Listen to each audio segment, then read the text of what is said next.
रहीम नहमदुहु व नुसल्ली अला रसूलिहिल करीम व अहले बैत ताहिरीन अल मासूमीन खुसूसन अला सय्यदुल गौसिल आज़म अम्मा बाद हाज़िरीन मजलिस अज़ादारान सय्यदुश शुहदा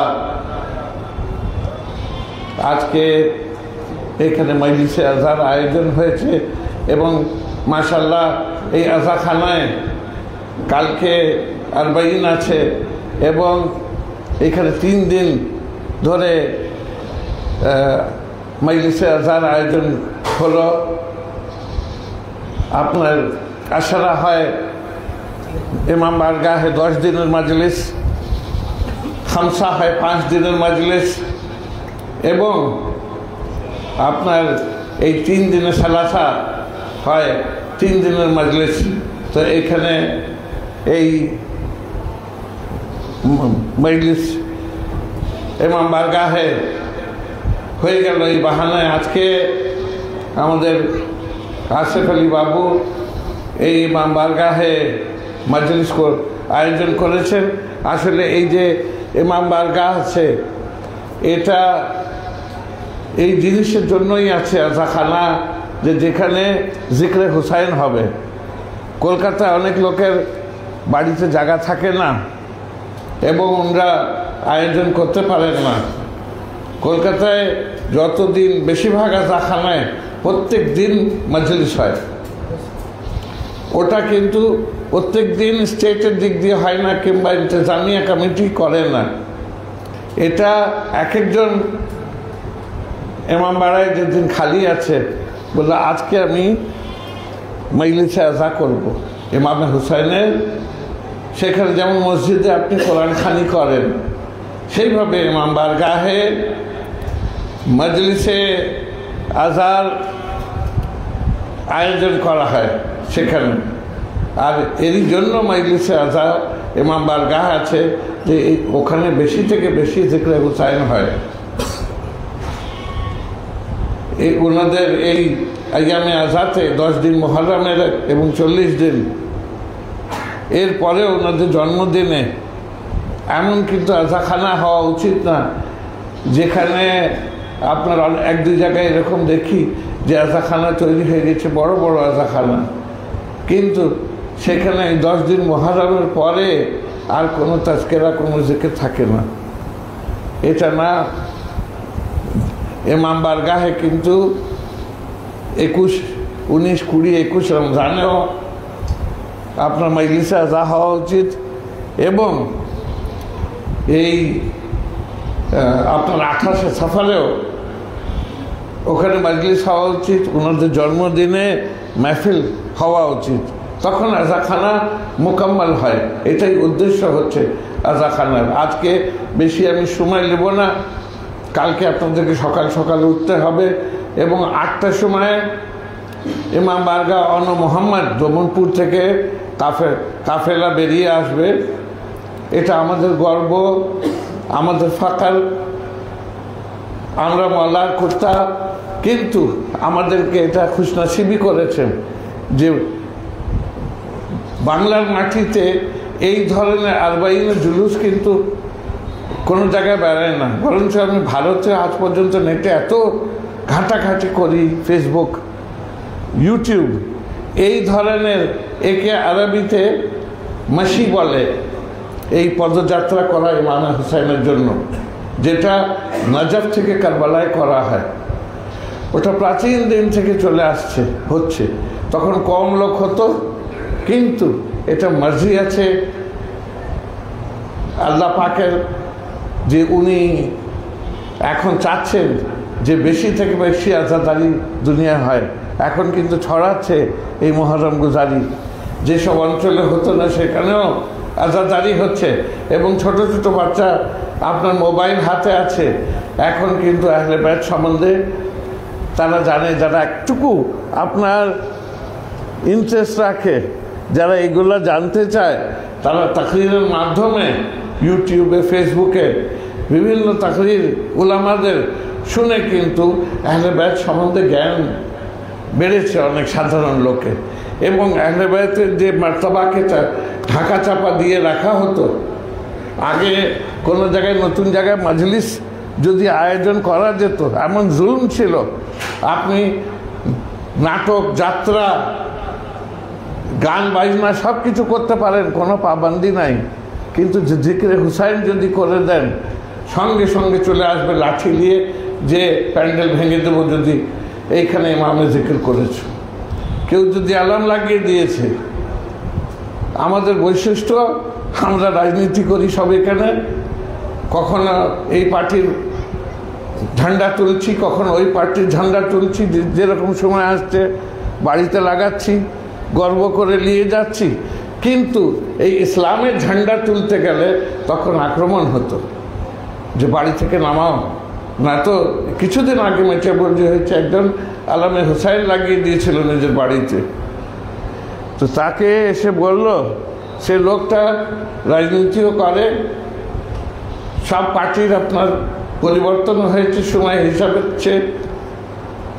যেটা আজকালকার চলছে, এবং সব ঝান্ডার বাড়িতে লাগতো, কেউ এসে অবজেকশন দেয়নি কোনো সময়। কিন্তু যখন ইসলামের পারচাম লাগলো, ইসলামের ঝান্ডা লাগলো, তখন এসে বলল, এই আলামটা নামিয়ে দাও, না তো তোমার ঘর পুড়িয়ে দেবো। 100-150 লোক আক্রমণ করলো বাড়িতে, সে বেচারাকে আলামে হুসাইন নামাতে হলো। চিন্তা করে দেখেন কীরকম জুলুম। আর এইভাবে যখন এই গান বাজনা এগুলো হয়, তখন কোনো কেউ অবজেকশন দেয় না। ইমামে হুসাইন আলাইহিস সালামের জিকির করলে উনি কে, একবার ঠান্ডা মাথায় আমাদেরকে চিন্তা করা উচিত। উনি যার আমরা কালমা পড়ি, লা ইলাহা ইল্লাল্লাহ মুহাম্মাদুর রাসূলুল্লাহ, আমরা অন্য কোনো নবীর কালমা পড়ি না, অন্য কোনো নবীর আমরা উম্মত না। হযরত মুহাম্মাদের আমরা কিন্তু অনুগামী, ওনার উম্মত। আর ওনার দরিদ্রের উপরে এই জুলম হলো কারবালায়। আর উনি এই কোরআনকে রক্ষা করতে গেলেন, এই নামাজকে রক্ষা করতে গেলেন, আর ওনার জিকির করলে সেখানে আক্রমণ হচ্ছে, সেখানে নানান নির্যাতন হচ্ছে। একবার ঠান্ডা মাথায় আমাদেরকে চিন্তা করা উচিত। এই শিয়া সুন্নি, এইসব তাবলিগি, বারেলি, ওয়াহাবি, এইসব কথা ছেড়ে দিয়ে আমরা মুসলমান, আমরা হযরত মুহাম্মাদের অনুগামী, ওনার উম্মত। ইনি কে, যার উপরে জুলম হয়েছিল? কারবালায় যে 18 জন শহীদ হয়ে গেলেন, কার বংশ আপনার শেষ হয়ে গেছিল কারবালায়? কাদেরকে জবাহ করা হয়েছিল? এরা নবী জাদা, নবীর বংশকে জবাহ করা হয়েছে কারবালায়। 18 জন বানি হাসেনকে। সেখানে যদি সৈয়দ সাজ্জাদ, ইমাম জাইনুল আবেদিন অসুস্থ না থাকতেন, তো বোধহয় হুসাইনি সাদাত পৃথিবীতে থাকতেন। এমন একটা অবস্থা, আল্লাহর মার্জি, মাসলেহাত, যে ওনার জ্বর চলে আসলো এবং উনি যুদ্ধ করতে পারলেন না। আজকেও হুসাইনি সাদাত, হযরত ইমামে হুসাইনের औलाद ওনার থেকে, এবং ও ছাড়া সকলকে। আর হাসানে মুসান্না, ইমামে হাসানের औलाद, উনি বাণিজ্য করতে বাইরে গিয়েছিলেন, কারবালায় যাননি। উনি এনরা 2 জন খালি বেঁচে গেছিলেন, বাকি পুরো নবীর খানদানকে এরা শেষ করে দিল, কারবালায় জবাহ করে দিল। তো আমাদের একবার চিন্তা করা উচিত যে এই কারবালাকে মনে আমরা করব না কেন? আমরা দিন পেয়েছি সেখান থেকে। ইমামে হুসাইন যদি রক্ষা না করতেন, এই দিন আমাদের কাছে আসতো না। না কোরআন আসতো, না নামাজ আসতো, না রোজা আসতো, না যাকাত আসতো, কোনো জিনিসই আসতো না। উনি নিজের প্রাণ দিয়ে এগুলাকে রক্ষা করেছেন। তাই আমাদের উপরে এটা লাজেম আছে যে আমরা মনে করি। এবং কেন মনে করব না? নবী পাক তো আমাদেরকে 7 বার কেন্দ্রে দেখিয়েছেন, হাদিসের বইয়ে আছে। এগুলোকে লুকানো হয়, বলা হয় না।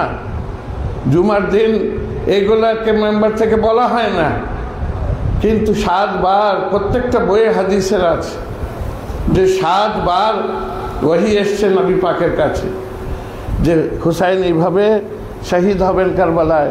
আল্লাহ পাক সংবাদ পাঠিয়েছেন এবং 7 বার নবী পাক কেঁদেছেন। এমনকি আল্লাহ পাক কারবালার মাটি পাঠিয়েছেন, খাকে শিফা, যেখানে ইমামে হুসাইন, মখতালে হুসাইনের মাটি, যেখানে ইমামে হুসাইন শহীদ হয়েছিলেন, যেখানে ওনাকে জবাহ করা হয়েছিল, তার মাটি পর্যন্ত পাঠিয়েছিলেন আল্লাহ পাক নবী পাককে। এবং সেই মাটিকে হাদিসের বইয়ে আছে, কেউ ওয়াহাবি, তাবলিগি, জামাতি, যে কেউ হোক, কোনো ওলামা এটা আপনার বিরুদ্ধে বলতে পারবে না যে এটা বইয়ে নাই। কেন? প্রত্যেকটা হাদিসের বইয়ে আছে যে সেই মাটিকে মা উম্মে সালমাকে দিয়েছিলেন নবী পাক, যে আমার হুসাইন এইভাবে শহীদ হবেন, তোমার কাছে থাকবে, তুমি তখন জীবিত থাকবে, এবং তুমি দেখবে যে এটা যখন লাল হয়ে গেছে তুমি বুঝবে যে হুসাইন শহীদ হয়ে গেছে। আর সেটা ছিল, আর সেইভাবে যেমন নবী পাক বলে দিয়ে গিয়েছিলেন, মা উম্মে সালমা মদিনায় ঘোষণা করলেন যে আমার হুসাইন শহীদ হয়ে গেছেন। ইমাম হুসাইন জঙ্গলে কারবালায় শহীদ হয়েছিলেন। 10-15 দিন লাগতো মদিনা থেকে কারবালা তখন যেতে, উঠে মানুষ যাওয়া আসা করত, কিন্তু সঙ্গে সঙ্গে এলান কি করে হয়ে গেল? কেন? মাটিতে লাল হয়ে গেছিল। এবং হাদিসের বইয়ে এটাও আছে যে স্বপ্নতে দেখলেন মা উম্মে সালমা যে রাসূলুল্লাহ জুলফে মোবারক রাখতেন, আমার নবী ওনার জুলফ আপনার খোলা আছে, সব আপনার সে মাটি ওনার গায়ে লাগানো আছে, এবং সেখানে উনি অনেক পরেশান। উনি জিজ্ঞেস করলেন ইয়া রাসূলুল্লাহ, উনি স্বপ্নতে জিজ্ঞেস করছেন মা উম্মে সালমা যে ইয়া রাসূলুল্লাহ, আপনার উপরে আমার মা বাপ কোরবান, আপনি এইভাবে এই অবস্থা কেন? আপনি কোথায় গিয়েছিলেন? কি হয়েছে? তখন উনি বললেন আজকে আমার হুসাইন শহীদ হয়েছে কারবালায়, এবং আমার খানদানের 18 জনকে আপনার এইভাবে জমা করা হয়েছে কারবালায়।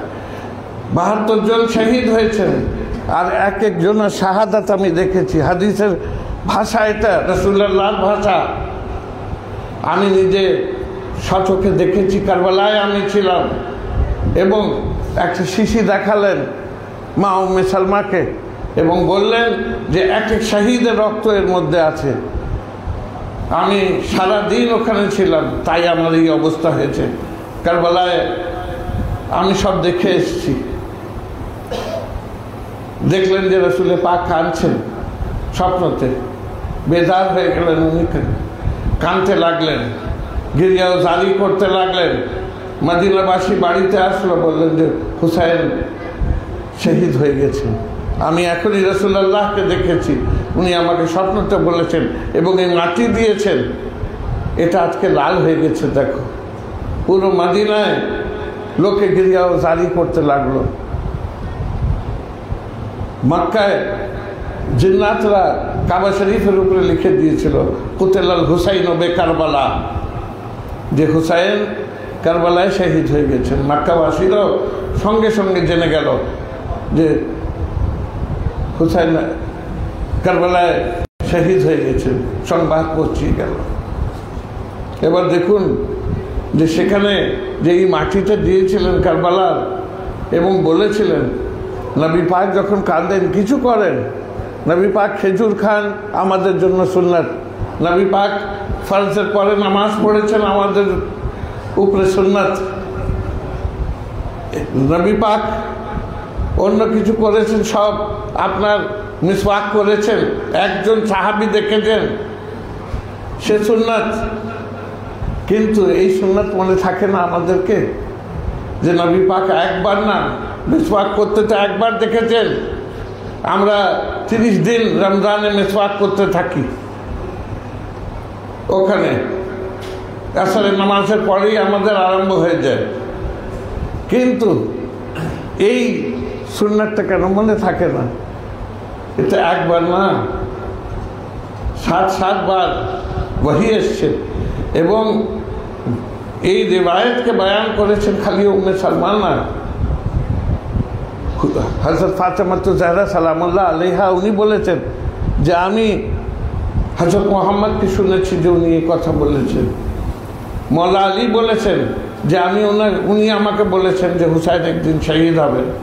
কারবালা থেকে একবার মওলা আলী আসছিলেন, পুরো কাফেলাকে রুখে দিলেন এবং কাঁদতে লাগলেন। বললেন এইখানে আমার হুসাইন শহীদ হবে একদিন।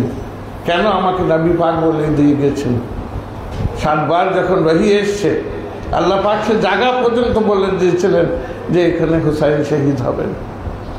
তো এটা কি আছে আমাদের উপরে এই কান্দা, ওনাকে মনে করা একটা সুন্নাতে রাসূল আছে এবং কোরআনে হুকুম আছে যে আহলে বাইতের। যখন কিছু সাহাবীরা যেয়ে বললেন, সংক্ষেপে বলছি, নতুন লোকরা অনেক বসে আছেন এখানে এবং নেটে যখন যায় এই বক্তৃতা নতুন লোকরা অনেক দেখে। যখন সাহাবীরা জিজ্ঞেস করলেন, ইয়া রাসূলুল্লাহ, আপনার খিদমত করতে চাই, আপনি এত উত্তম দিন এনে দিয়েছেন, এর বিনিময়ে কিছু দিতে চাই। তখন রাসূল খামোশ। কোরআনের আয়াত নামছে, কুল লা আসআলুকুম আলাইহি আজরান ইল্লাল মাওয়াদ্দাতা ফিল কুরবা। যে বলে দেন না নবী, আল্লাহ পাক বলছেন যে এর বিনিময়ে যে আমি এই দিন, আপনি যে এই দিনটা দিয়েছেন, নামাজ দিয়েছেন, রোজা দিয়েছেন, হজ যাকাত দিয়েছেন, আপনি এর বিনিময়ে আপনি কি দিবেন? ওদেরকে বলেন যে আমার ইতরাত থেকে, আমার আহলে বাইত থেকে এরা মহব্বত করুক। বিনিময়ে আজরের সালাত, এটা পারিশ্রমিক আমাকে আপনাকে দিতে হয়। আপনি একটা জিনিস কিনে আনেন, যে তৈরি করেছে তাকে যদি পয়সা না দেন সে কিন্তু হবে না, আপনাকে তাকে টাকা দিয়ে আনতে হবে। সেইভাবে আল্লাহ পাক বলছেন যে এইটাই হচ্ছে যে তোমাদেরকে দিন দিয়েছি। আর বারবার আমার নবী দেখিয়েছেন ইমামে হাসান ও হুসাইনকে যে মোহাব্বত করবে আমার দহিস্ত্রদের থেকে। কেন? উনি জানতেন, আল্লাহ পাক বলেছিলেন নবীদেরকে গায়েবের খবর থাকে, ওনারা মাসুম হন, ওনারা জানেন কি ঘটবে। বারবার খবরদার করতেন উম্মতকে যে হাসান ও হুসাইনের বিরোধিতা করবে না, আমার আহলে বাইতের বিরোধিতা করবে না কোনো সময়। কেন? যে যদি আমার আহলে বাইতকে ভালোবাসো, আমাকে ভালোবাসা হবে এবং আল্লাহকে ভালোবাসা হবে। এবং আহলে বাইত থেকে যদি তোমরা বিদ্বেষ রাখো, আমার থেকে সেটা বিদ্বেষ হবে এবং আল্লাহ থেকে হবে। তো এটা কত গুরুত্বপূর্ণ এই আহলে বাইতের মোহাব্বত। আমি কিছুদিন আগে একজন দার্শনিকের একটা বক্তব্য শুনছিলাম, খুবই আমাকে ভালো লাগলো, বইয়ে পড়লাম। উনি বলছিলেন এই স্বাধীনতা সংগ্রাম আর এইগুলার নিয়ে যে সে কম হচ্ছে মুর্দার যে নিজের শহীদদেরকে মনে না করে, তাদের আত্মা মরে গেছে। যদি যারা শহীদরা তাদের কওমের জন্য, তাদের দেশের জন্য যারা প্রাণ দিয়েছেন, তাদেরকে যদি মনে না করে, সেই কওমকে মনে করতে হবে তারা মুর্দাস।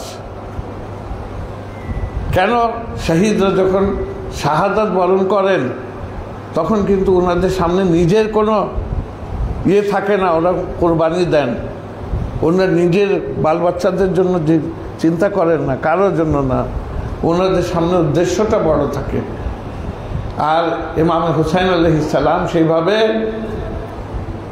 কারবালায় যে কোরবানিটা দিলেন, একবার চিন্তা করলেন না যে আমার 6 মাসের বাচ্চার কি হবে, 3 দিন থেকে পিপাসার মধ্যে আছে, আমার পুরো কম এইখানে পুরো এই যে লোকগুলো আমার সঙ্গে আছে।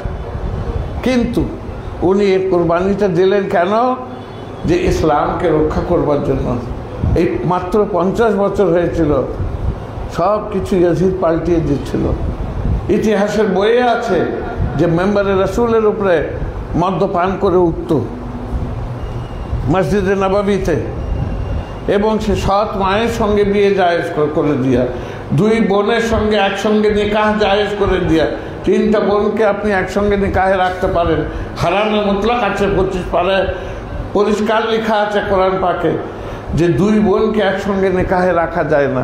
যদি মারা যায় বউ শালির সঙ্গে বিয়ে জায়েজ আছে, কিন্তু যতদিন সে জীবিত থাকে সে মুহাররমা থাকে, কোনো সময় তার সঙ্গে নিকাহ হতে পারে না, হারামে মুতলাক 2 বোনকে একসঙ্গে। কিন্তু সে করাচ্ছিল, যা যা কোরআনে লেখা ছিল তার বিরোধিতা করছিল। আজকে এই দিন পৌঁছাতো না আমাদের কাছে যদি ইমাম হুসাইন কোরবানি না দিতেন, উনি যদি ঘুরে না দাঁড়াতেন, আর ওনারই রক্তই বিপ্লব আনলো যে আবার লোকে ইসলামের দিকে আসলো। কত বড় কোরবানি! আর আজকে যখন আমরা নামাজ পড়ি একবার চিন্তা করা উচিত যে এই নামাজ আমি হুসাইনের জন্য পেয়েছি। আমরা যখন 30টা রোজা রাখি রমজানে, একবার চিন্তা করা উচিত যে এই রোজা আমরা হুসাইনের জন্য পেয়েছি। আমরা যাকাত দিই, মনে রাখা উচিত যে আমরা এই যাকাত ওর পরে এইসব যে জিনিস পেয়েছি হুসাইনের জন্য, না তো এইগুলো আমাদের হাতে আসতো না, আমরা গোমরাহ হয়ে যেতাম, রাসূলুল্লাহর দিন আসতো না। তো খুবই গুরুত্বপূর্ণ।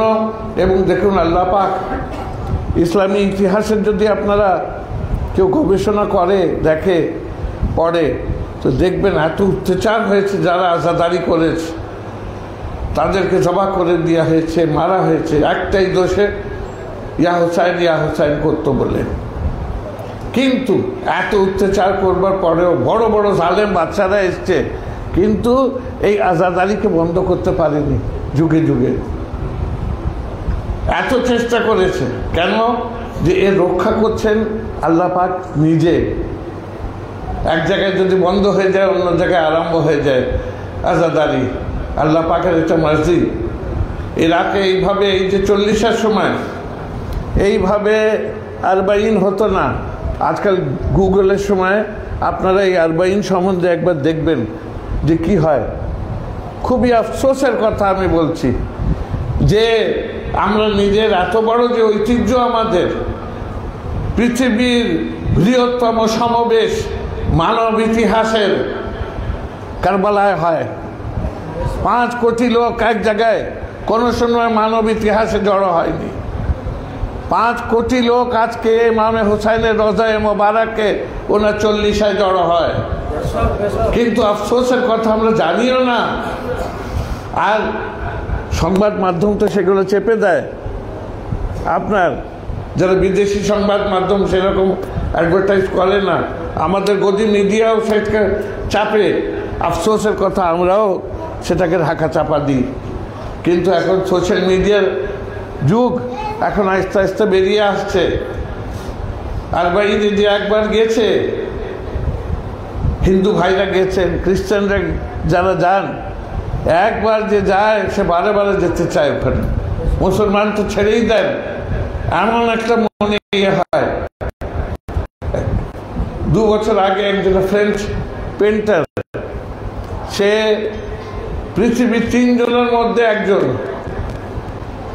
যার এক একটা পেন্টিং কোটি কোটি ডলারে বিক্রি হয়। ফ্রান্সের ছিল, ফ্রেঞ্চ। সে আরবাইনে গেল, ইমামে হুসাইনের আরবাইন অ্যাটেন্ড করতে দেখেছে। এবার সে তো ঘুরতে গেছিল, ইমামে আলী রোজায়ে মোবারকে গেল, প্রথমে নাজাফে। সেখানে ওকে অনেক শান্তি লাগলো।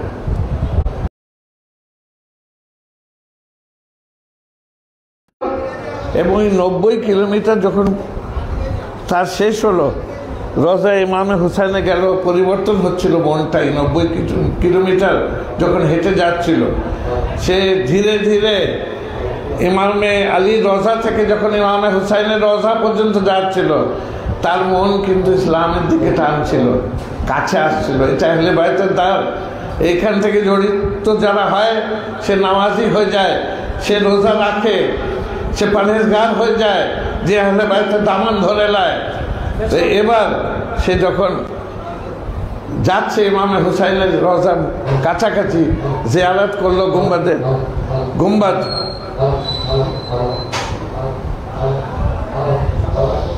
কে করছে এটা? মানা করতে পারে। তো সেখানে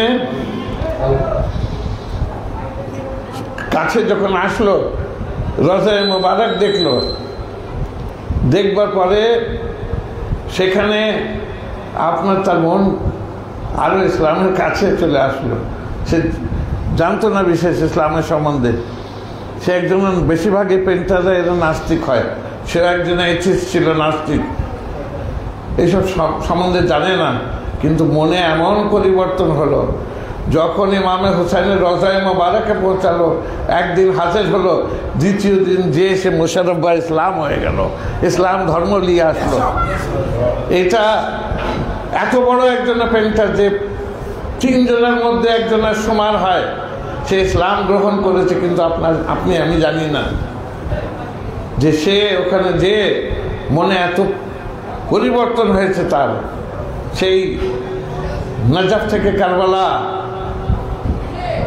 সে পুরো ইসলাম ধর্ম নিয়ে আসলো। এখন মাশাআল্লাহ সে 5 ওয়াক্তের নামাজি, এবং সে রোজা রাখছে, হাজ করছে, দাড়ি রেখেছে, সব কিছু পুরো পরিবর্তন হয়ে গেছে। দেখুন এই আহলে বাইতের দার থেকে যারা জড়িত থাকে তাদের কি পরিবর্তন হয়। তো এইখানে এটা কিন্তু আমাদের গর্ব যে 5 কোটি লোক আজকে রওজায়ে ইমামে হুসাইনের প্রত্যেক বছর, এটা মানব ইতিহাসে এর আগে নজির নাই। কোনো বইয়ে আপনি দেখিয়ে দেন যে 5 কোটি লোক ওই এক জায়গায় একসঙ্গে জড়ো হয়, এটা একটা কারামাত। যখন এই এত লোক জায়রিন আসছিল, কয়েক বছর থেকে আরম্ভ হয়েছে এটা বৃষ্টি হওয়া, যখন জায়রিন আসছিল, স্কোপ ইঞ্জিনিয়ার দিয়ে কারবালাকে ওরা নিয়ে আসলো ইউরোপ থেকে, অন্য অস্ট্রেলিয়া, অন্য জায়গা থেকে, যে এনে কিভাবে এই শহরকে, ইনফ্রাস্ট্রাকচারকে ডেভেলপ করা যায়, বেশি থেকে বেশি জায়রিনরা এসে ওখানে থাকতে পারে।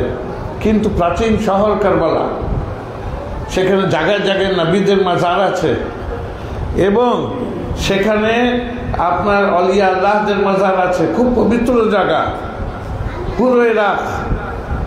তো যেখানে সেখানে রাস্তা করে দিতে পারে না, যেখানে সেখানে হোটেল করতে পারে না, মরুভূমি না, অনেক প্রাচীন শহর কারবালা। তো ওরা বলল যে খুব বেশি যদি হয় 80 লাখ থেকে 1 কোটি পর্যন্ত এইসব পুরো এলাকা জুড়ে লোক থাকতে পারে, এর থেকে বেশি আর আমরা কিছু ডিজাইন করে কিছু করতে পারবো না। ওরা কিছু সাজেশন দিল, এই রাস্তাটাকে বড় করো, এইখানে ফ্লাইওভার করো, এইটা করো, এইসব করলো স্কোপ ইঞ্জিনিয়ার। কিন্তু আজকে দেখুন কারামাত ইমামে হুসাইন আলাইহিস সালামের, যেখানে ওরা বলে গিয়েছিল যে ম্যাক্সিমাম 1 কোটি পর্যন্ত এইখানে থাকতে পারে, এখানে আসতে পারবে লোক, সেখানে আজকে 5 থেকে 6 কোটি প্রত্যেক বছর রওজায়ে ইমামে হুসাইনে আপনার জায়রিনরা যায়। এই আরবাইনে এত লোক যে ওখানে যায়, তাদেরকে কে খাওয়ায়, এই স্যানিটেশনের ব্যবস্থা, আপনার বাথরুম, পানি, থাকবার জায়গা, এগুলো একটা কারামাত, লোকে জানে না নিজে। আর যেও যায় তাকে ওখানে কিছু বেশিরভাগ লোককে কিনে খেতে হয় না কারবালায়। কেন? যে এত লোক ওখানে আপনার দোকান করে রেখেছে। দোকান এমন দোকান যে যেখানে পয়সা লাগে না, খালি হাত জোড় করছে যে তুমি জায়রে ইমামে হুসাইন আছো, তুমি ওনার রওজায় এসছো, একটুকু আমার এই খাবারটা খেয়ে নাও, আমি ধন্য হব। কেউ খেজুর নিয়ে দাঁড়িয়ে আছে, কেউ রুটি নিয়ে, কেউ নানান খাবার, যা আপনি চিন্তা করেন ওখানে কারবালায় পাওয়া যাচ্ছে এই 90 কিলোমিটারে। এবং সেখানে বলছে যদি তোমরা একবার খেয়ে নাও আমরা ধন্য হব। হাত ধরে ধরে টেনে টেনে এনে খাওয়ায়। মানুষ খেয়ে খেয়ে খেতে পারে না এই 5 কোটি লোক। এমন কারামাত মওলা হুসাইনের, এগুলো দেখেও চোখ খুলে না, আফসোসের ব্যাপার। এবং সেখানে এমন করে যে সেখানে শিক্ষার জায়গা কিন্তু কারবালা, যে এই যে লোকরা যায়, বৃদ্ধ বয়স্ক লোকরা 90 কিলোমিটার হেঁটে ক্যাম্প করে রাখে সেখানে, এবং জোর করে তাদেরকে ভিতরে নিয়ে যায়, পাহাড় টিপে দেয়, চাটা এগুলো তো খেতেই দেয়, ওর পরে জুতো পর্যন্ত আপনার পরিষ্কার করে।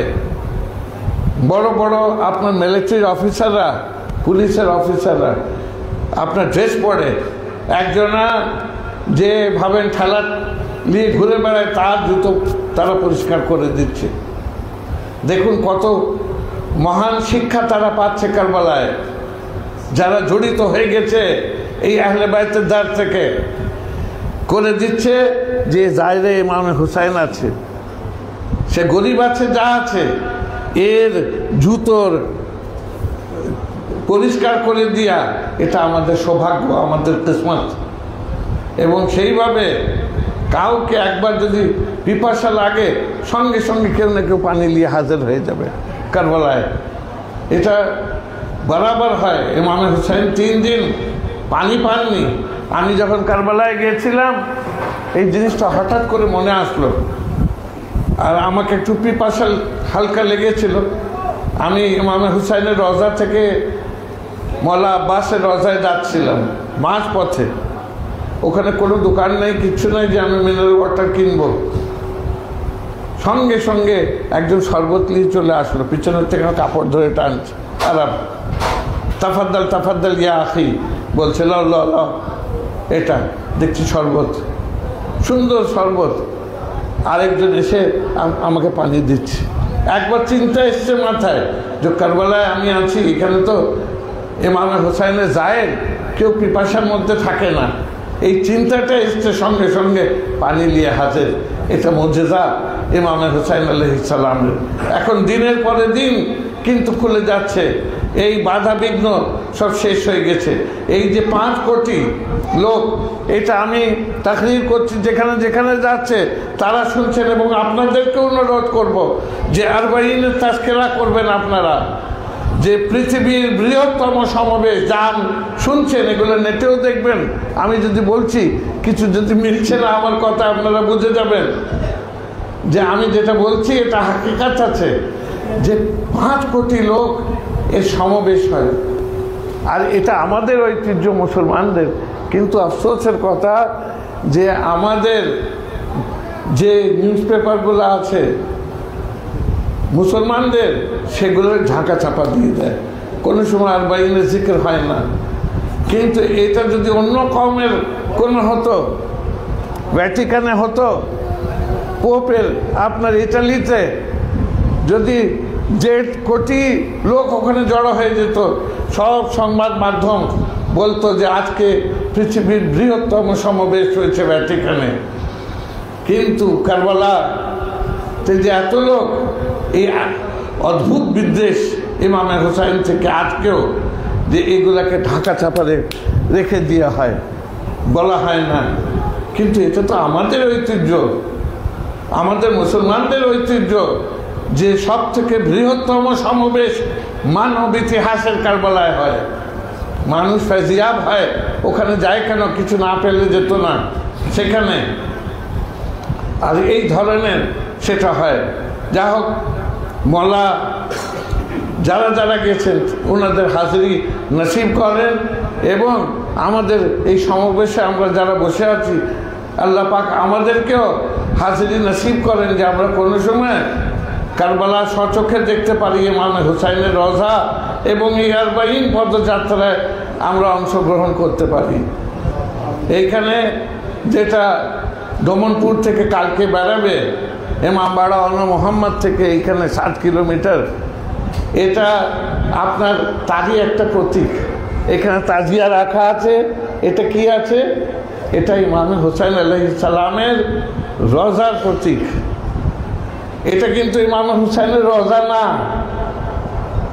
ওর প্রতীক। আমরা তাকে সালাম করি, আমরা সেইভাবে, আমরা অনেকে যেতে পারি না আমরা কারবালা, কিন্তু তাজিয়াতে আমরা সম্মান জানাই। আর আমাদের এটা বিশ্বাস যে আমাদের সালাম ইমামে হুসাইনের দরবারে ফেরেশতারা এইভাবে পৌঁছিয়ে দেন এই মাধ্যমে ইমামে হুসাইন আলাইহিস সালামের।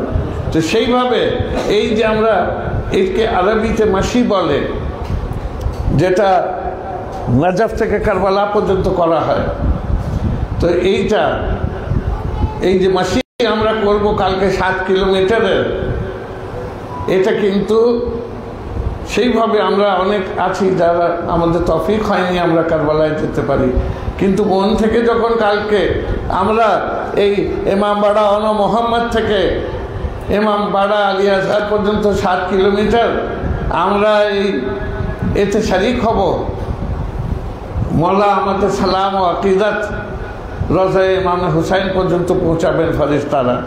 কেন আমরা গরিব আছি, আমরা যেতে পারি না। আর এটা যেটা আমি বললাম প্রথমে, যে এটা ফাখার আর আমাদের গর্বের কথা, যে বাংলায় তো এই ধরনের হয় না। এমনকি আমি ভারতীয় এত লোককে একসঙ্গে মাসি করতে, এটা বিদেশে হয় অনেক জায়গায়, লন্ডনে, আপনার কানাডায়, অন্য অন্য জায়গায় হয়, কিন্তু ভারতে এখন পর্যন্ত দেখিনি এত লোকের সমাবেশ এইভাবে কারবালার মতন। একজন গিয়েছিলেন এই আরবাইনে কারবালা, উনি হাজির হয়ে এসছেন, অংশগ্রহণ করেছেন। উনি বললেন যখন এই মাসিতে গত বছর এসছিলেন আমাদের এই আরবাইন পদযাত্রাতে, তো উনি বললেন আমাকে কারবালা মনে চলে আসছে। ওই যে আমি 1 বছর আগে করেছিলাম, এখানেও সে জায়গায় জায়গায় সেভাবে নাই, কিন্তু কেউ খেজুর দিচ্ছে, কেউ দুধ দিচ্ছে, কেউ পানি দিচ্ছে এইখানে।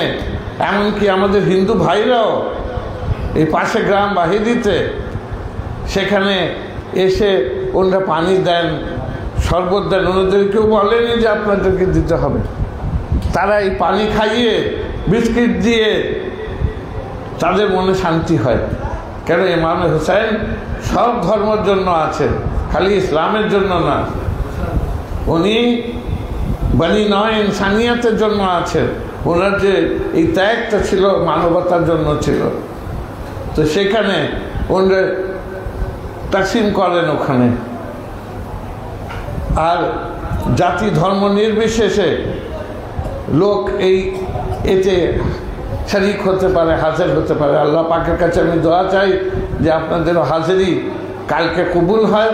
এবং আরেকটা দোয়া চাইব যে আল্লাহ পাক যাতে একটুকু দয়া করেন আমাদের উপরে, এবং কালকে যাতে এই মৌসুম আজকে যেমন হয়ে আছে বৃষ্টি না হয় আল্লাহ করে, এবং আমরা যাতে ভালোভাবে অনেক তামান্না নিয়ে এই অঞ্চলে যারা আপনার চেন্নাইয়ে, ব্যাঙ্গালোরে, অন্য অন্য জায়গায় কাজ করে, তারা আমাকে ফোন করে জিজ্ঞেস করে যে আরবাইনের ডেট করেছেন।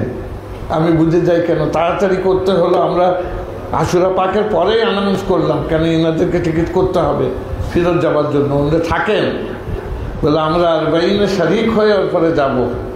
বড় জিনিস, কিন্তু এই মোহাব্বত আছে ইমাম হুসাইন থেকে এই অঞ্চলের লোকদেরকে। আপনারা খুশনসিব আছেন যে এরা ঈদ বকরিদে আসে না নিজের বাড়িতে আনন্দ করতে, ভালো ভালো খেতে, নতুন কাপড় পরতে, কিন্তু তারা গ্রামে হুসাইন করবার জন্য নিজের গ্রামে আসে আপনার এর থেকে ছেড়ে দিয়ে। আর এটা কিন্তু হযরত মুহাম্মদ সাল্লাল্লাহু আলাইহি ওয়াসাল্লামের দরবারে এটা লেখা হচ্ছে যে এই যে আছে আজাদাররা, এরা খুশিতে নিজের বাড়িতে মা বাপের কাছে যেত না, এরা ঈদ বকরিদে যেত না, কিন্তু আপনার দরিদ্রর গাম করতে এরা নিজের বাড়িতে যেত। এই 1 বছরের যে ছুটি পায় এটা ব্যবহার করে। আর এইখানে এটা আমাদেরও খুশনসিবি যে তারা অপেক্ষা করেন এই আরবাইনে। এই যে মনের একটা শান্তি পাওয়া যায়। গত বছর কয়েক হাজার লোক, আমরা আশা করতে পারি না। আমরা এক ধরনের ততমত খেয়ে গেছিলাম যে এত লোককে কি করে কোথায় বসাবো, কি করব, বোধহয় এই জায়গাটা শর্ট হয়ে গেছে। এত লোক হাজিরি দিয়েছিলেন। আর যেখানে মুখ চিনা থাকে না সেখানে কিন্তু ফারিস্তে গান ঢুকে পড়েন। সেই সব মাহফিলে আমরা জানি না কে আছে। এই কারবালাতেও যে 5 কোটি লোক হয়েছে, এর মধ্যে কিন্তু জিন্নাত, ফারিস্তে গান সামিল হন ইমামে হুসাইনের রথাতে। আমি এই রকম এটা আবেগে বলছি না। হুজুর গস পাক বলেন, বড় পীর সাহেব, যে যেদিন ইমামে হুসাইন শহীদ হয়েছেন ওনার রোজায়ে মুবারকে 70,000 ফেরেশতা আল্লাহ পাক নাযিল করেছেন। সাধারণ লোক না, 70,000 ফেরেশতাকে নাযিল করলেন এবং বললেন যে কিয়ামত পর্যন্ত তারা কাঁদতে থাকবে ইমামে হুসাইনের জন্য। তো এই ফেরেশতা গান আজাদারি করেন। ইমাম বাকের থেকে এটা হাদিস আছে যেটা হুজুর গস পাক লিখেছেন। এবং তাহাজ্জুদের পরে গস পাক প্রত্যেক দিন কারবালার দিকে তাকাতেন এবং সেখানে সালাম পাঠাতেন ইমাম হুসাইনের কোরবানিকে, বলতেন আপনার জন্য আজকে ইসলাম জিন্দা আছে, আপনার জন্য এই ধর্ম পেয়েছে। যাই হোক, আল্লাহ পাক আপনাদেরকে নসিব করেন। একটা ঘটনা বলে আমি একটা মাসায়েব পড়ে আমি তাকরীরকে নিজে শেষ করব। যে মওলা হুসাইন যখন আপনার ছোট ছিলেন মদিনায়, তো হযরত ফাতেমা জাহরা সালামুল্লাহ আলাইহার একজন কানিজ ছিলেন, ওনার নাম ছিল শিরিন। তো উনি ওনাদের বাড়িতে থাকতেন। আর আহলে বাইতের বাড়িতে যখন কেউ থাকে কাজকর্ম করবার জন্য, খেদমতের জন্য, মানুষ বুঝে না যে কাজ করবার লোক না বাড়ির সদস্য। রাসূল পাকের বাড়িতেও যারা থাকতেন অনেকে ভুল করে লিখে দিয়েছে যে ওনার औलाद, ওনার औलाद না, ইয়তীমদেরকে পুষেছেন রাসূল পাক। কিন্তু এমন সাফকাত থেকে তাদের লালন পালন করতেন যে লোকে ভাবতো যে ওনার মেয়ে, ওনারই বাড়ির সন্তান। এটা হচ্ছে হুজুর সাল্লাল্লাহু আলাইহি ওয়াসাল্লামের দেখানো রাস্তা। তাহলে বাইতের বাড়িতে যে কেউ থাকতো সে সদস্য হতো। হযরতে ফিজা আরেকজন কানিজ ছিলেন। দেখুন এই আহলে বাইতের বাড়ি কি, আহলে বাইতের আজমত কি, যে উনি 7 বছর কোনো কথা বলেননি। কথা বলতেন, কেউ যদি কিছু জিজ্ঞেস করতো উনি কোরআন থেকে উত্তর দিতেন, একটা আয়াত পড়ে দিতেন কোরআনের, এমন দক্ষতা ছিল। উনি কানিজ ছিলেন ফাতেমা জাহরা সালামুল্লাহ আলাইহার বাড়ি, এবং কারবালাতে উনি ছিলেন হযরত যায়েনব সালামুল্লাহ আলাইহার সঙ্গে।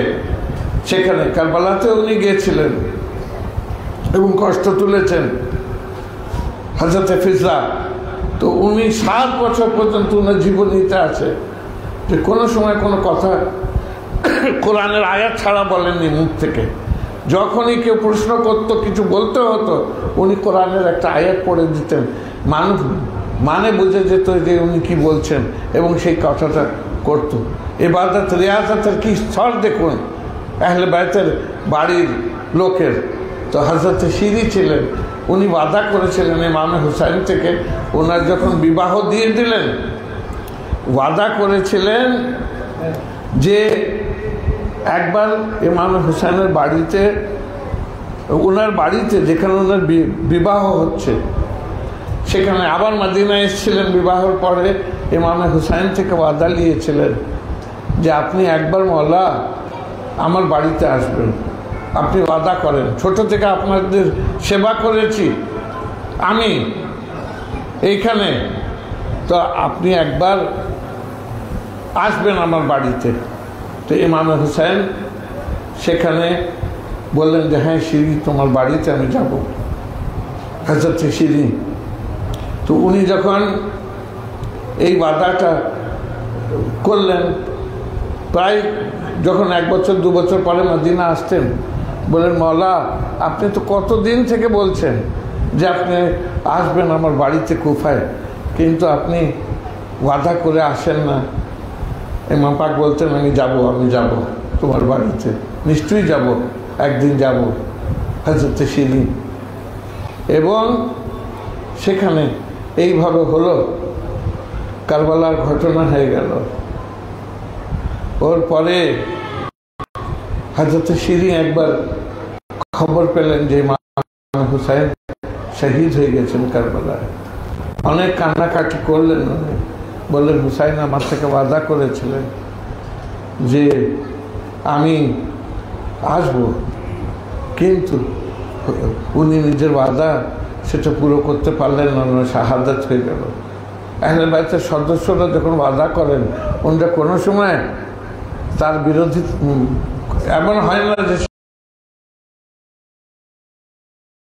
করছিলেন, একটা কাফেলার শব্দ আসলো, উনি যখন বেরিয়ে দেখলেন সেই কাফেলা যেটা কারবালা থেকে আসছিল এতে আপনার দামেস্ক, হযরত শিরির বাড়ির পাশ থেকে আসছিল। উনি বাইরে বেরিয়ে জিজ্ঞেস করলেন যে কাফেলাটা কি, বলে মোহাম্মদের বংশর ইয়ে হয়েছে, শিকাস্ত হয়েছে, ওরা হেরে গেছে এবং ইয়াজিদ জিতেছে। সেই তার খুশিতে এদেরকে বন্দি করে নিয়ে যাওয়া হচ্ছে। বলে এরা কে? বলে হযরত মুহাম্মাদের বংশধর। উনি কাঁদতে লাগলেন। উনি বললেন আমার হুসাইন থাকলে তো এই জিনিস হতো না। এবং তখনও ওনার মনে হচ্ছে, ওইটা উনি চিন্তা করছেন যে আমার বাড়িতে হুসাইন বলেছিলেন উনি নিশ্চয়ই আসতেন। উনি আলে মোহাম্মদ, উনি কোনো সময় ওয়াদা খেলাফি করতে পারেন না, কিন্তু ওনার তো শাহাদাত হয়ে গেছে। যখন উনি বেরিয়ে এসে দেখলেন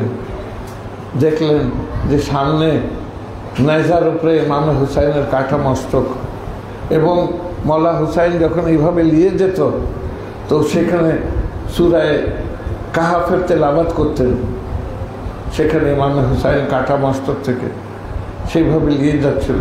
হযরত সিরি যখন দেখলেন, দেখে কাঁদতে লাগলেন যে মওলা এই অবস্থা আপনার কে করে দিয়েছে? আপনার পুরো খানদানের এই কাটা মস্তক এই বল্লমের মধ্যে এইভাবে করে নিয়ে যাচ্ছে সামনে।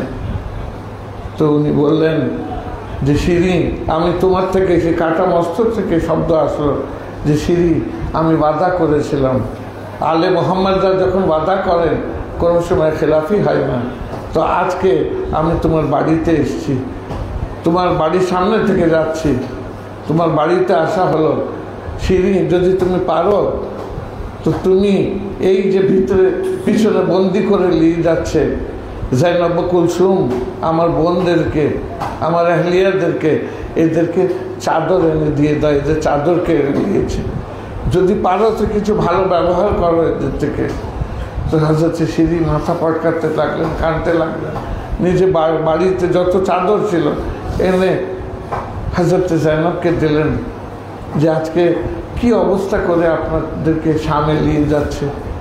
দেখলেন ওর পরে কিন্তু আবার চাদর দিয়ে দিল, এবং এই কাফেলা সেইভাবে গেল। আজকে 40 দিন পর্যন্ত যে আমরা আজাদারি করি, আমরা মাতাম করি ইমামে হুসাইন আলাইহিস সালামের, এই 40 দিন পর্যন্ত বেশিরভাগ রেবায়েতে আছে যে ইমামে হুসাইনের এবং 18 বানি হাশেমের ইমামে হুসাইনের औलादদের, রসুল পাকের औलादদের দফন কাফন হয়নি সেখানে। কারবালায় সেভাবে লাশে মোবারক টুকরো টুকরো হয়ে পড়েছিল। যখন সৈয়দ সাজ্জাদ ফিরত যান আবার কারবালায়, এই 40-এর সময় এসে উনি দফন কাফন দেন। না মওলার চাহারুম হয়েছে, না কেউ কেঁদেছে ওনার উপরে, না ওনার 40 হয়েছে, কিন্তু আল্লাহ পাকের একটা মার্জি। ওরা ওনাকে তুচ্ছ করতে চেয়েছিল ইমামে হুসাইনকে, কিন্তু আল্লাহ পাকের এটা ইচ্ছা যে কিয়ামত পর্যন্ত ওনার চাহারম হবে। উনি এক ব্যক্তি ইমামে হুসাইন, যার জন্য কিয়ামত পর্যন্ত চাহারম হবে, ওনার 40 মা হবে। আর এইভাবে এই 1300 কত বছর হচ্ছে, 1400 বছর হতে চলল। প্রত্যেক বছর ইমামে হুসাইনের 40 হয়। আল্লাহ পাক আমাদেরকে তৌফিক দেন যে আমরা এই আজাদারি করতে পারি। 1-2 দিন বাকি আছে, এবং কালকে মওলা আমাদেরকে নসিব করেন যে আমরা এই 40 অংশগ্রহণ করতে পারি, এবং আমাদের গরিবদের সালামের মাধ্যমে রোজায়ে ইমামে হুসাইন পর্যন্ত ফেরেশতারা পৌঁছিয়ে দিক। যে সওয়াব 40 হুসাইনে মশি করলে পাওয়া যায়, আল্লাহ কালকে যারা জায়রিনরা থাকবেন ওনাদেরকেও সেই সওয়াব ইমামে হুসাইনের দরবারে থেকে আশা করেন। ওয়া আখিরু দাওয়ানা আলহামদুলিল্লাহ রাব্বিল আলামিন। মাতামে হুসাইন একটা মহাপড়।